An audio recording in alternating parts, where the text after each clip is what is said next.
Hey guys, Catman Brant here, and today I'm going to show you how to properly install a new device in your computer without having to redo the whole operating system. For this, I'm going to be using a new sound card that I just got.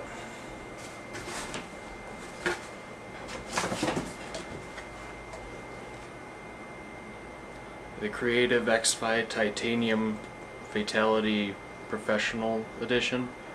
That has a lot to say, but I hear good reviews on it. The first thing to do is download the newest driver for your device online. In my case, I went to creativelabs.com and went under support. Next thing you do is uninstall the device you're removing.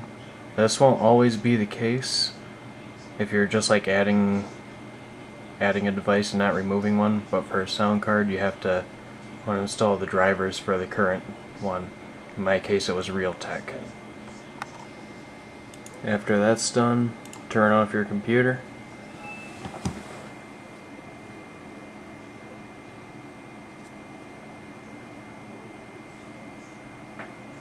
And once it's off, it's time to dig into the case.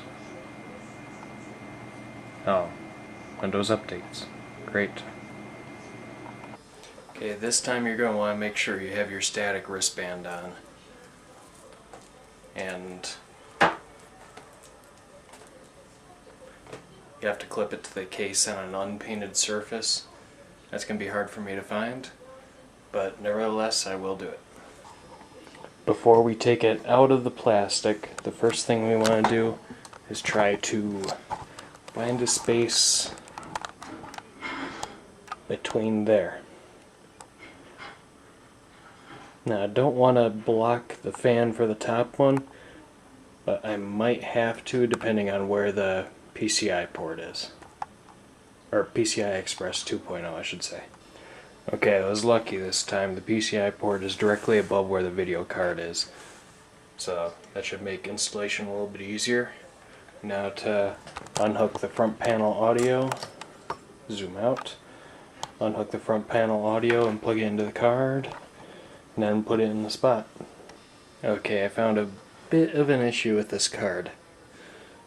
The front panel audio port for this does not fit in the, where the hell are you? My HD audio port on the front of the computer. Not a big loss, I don't use front panel audio anyways, so we'll just leave this unplugged and shove it somewhere behind the motherboard. I had to do quite a bit of finagling, and I had the wrong port at first.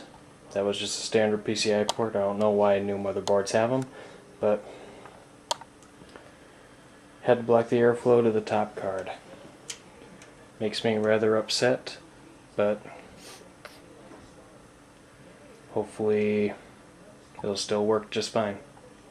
Okay, the next thing you'll want to do after installing especially a new sound card, if you were using motherboard sound, is you have to go into BIOS. Every BIOS is different, so yours is probably not exactly the same like mine.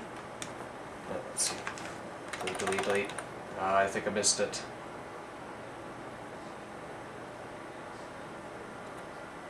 Oh no, I didn't. Okay. And I think mine's under integrated, under onboard device. That's LAN, high definition audio. Disable.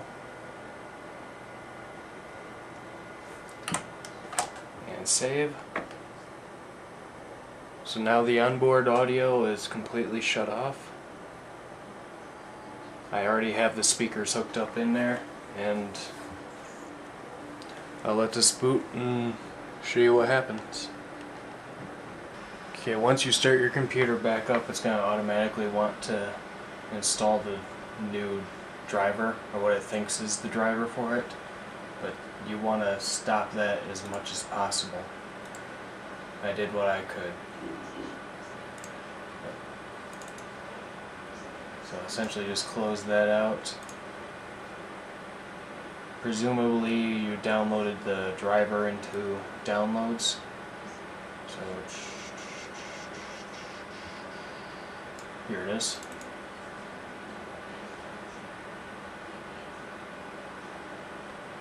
Run. You guys probably can't see any of this, can you? Zoom in. Oh shit.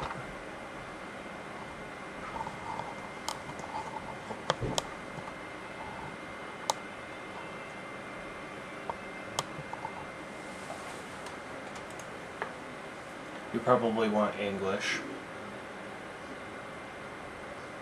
Okay. Yes. The number one total lie in this universe is, yes, I have read and accept the terms of the license agreement. If you laughed at that, you are a true nerd. Updating Windows drivers. This may take a few minutes, so stop recording for now. In hindsight, I really should have recorded all that with a clock going. Took me almost 10 minutes to do that.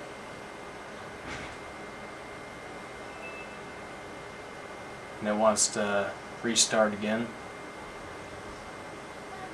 Oh, I just heard sound, so it's working a little bit. Okay, Creative has this software that automatically updates the driver, so in this case you are probably safe enough to use the one that's on the disc that comes with the card. Oh god. Holy crap, this is a lot. Holy... How much is there to download? Well, I'm not going to have this done before I go to work. I have to work in 5 minutes. 311 megabytes to download.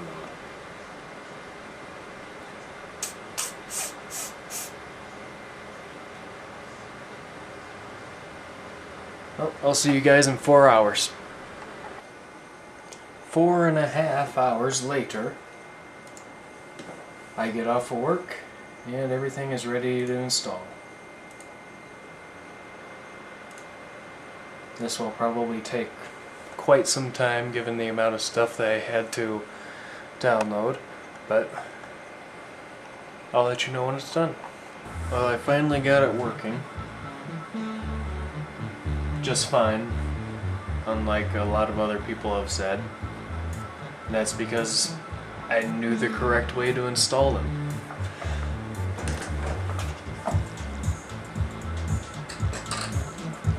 So far, music doesn't sound too much different than before, but I haven't done any gaming yet, and I think the biggest that's going to show an improvement is going to be Bad Company 2.